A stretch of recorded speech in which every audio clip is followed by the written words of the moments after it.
Hi, I'm Julian from SJ's Nerd Herd, and today I'm going to be teaching you about how to make a double exposure picture.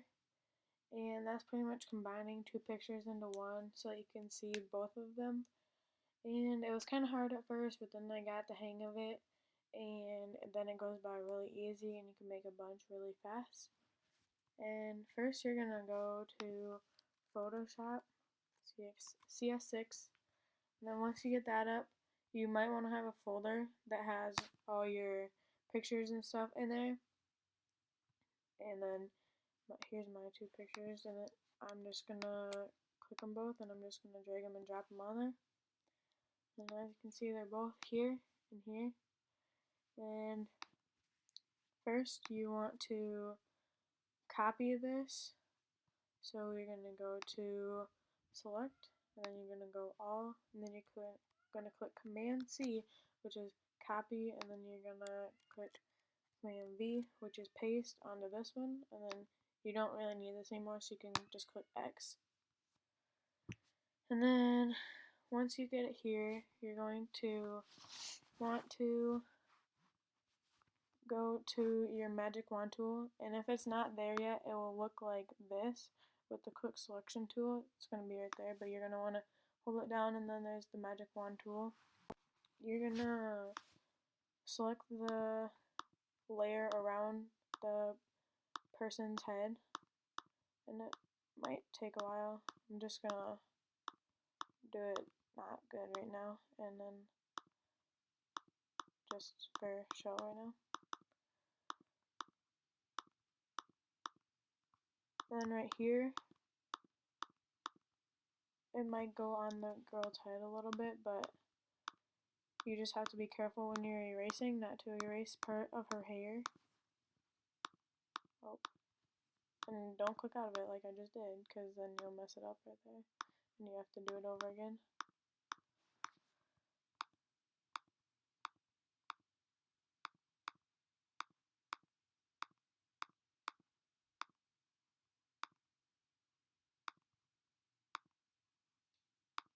See, and then it gets the hair in there.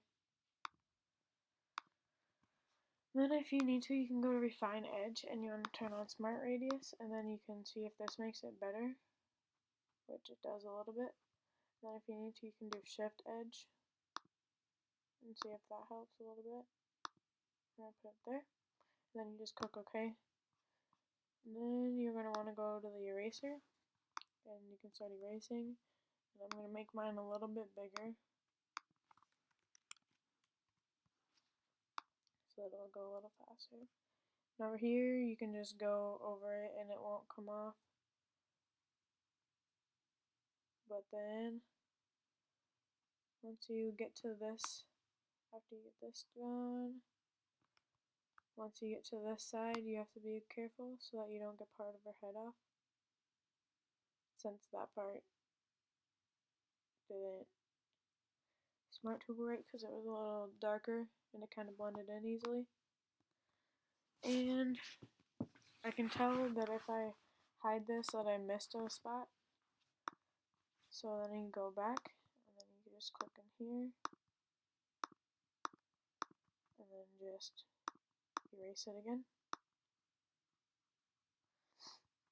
Okay, and then you can see the background kind of showing up in the back.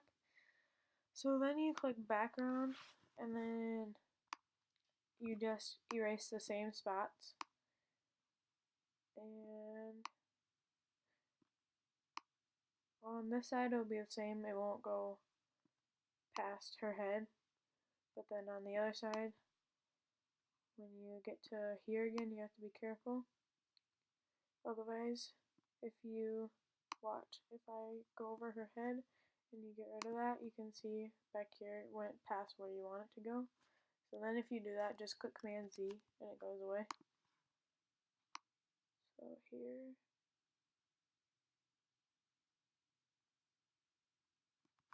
okay. Then once you get it there, you might want to turn it black and white. So you go down to this button and you click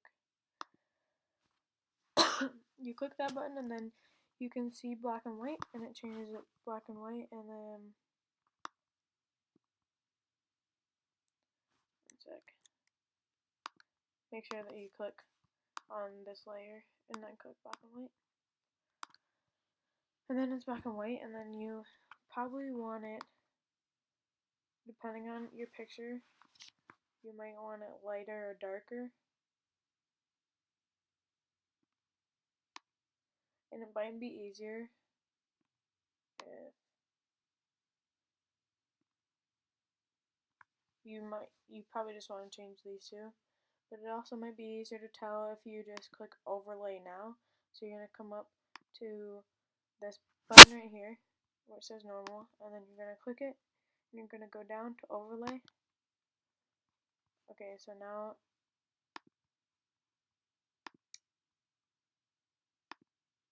there. Okay, so now you can kind of see how the black and white turns out, and if you need to fix it, you can adjust these buttons so that you can see it better.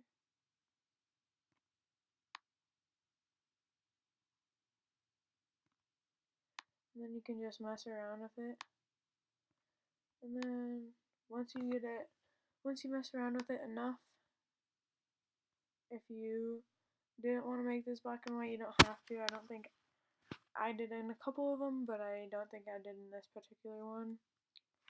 And then once you're done, you might have your final project end up looking like this. So that's how you make a double exposure.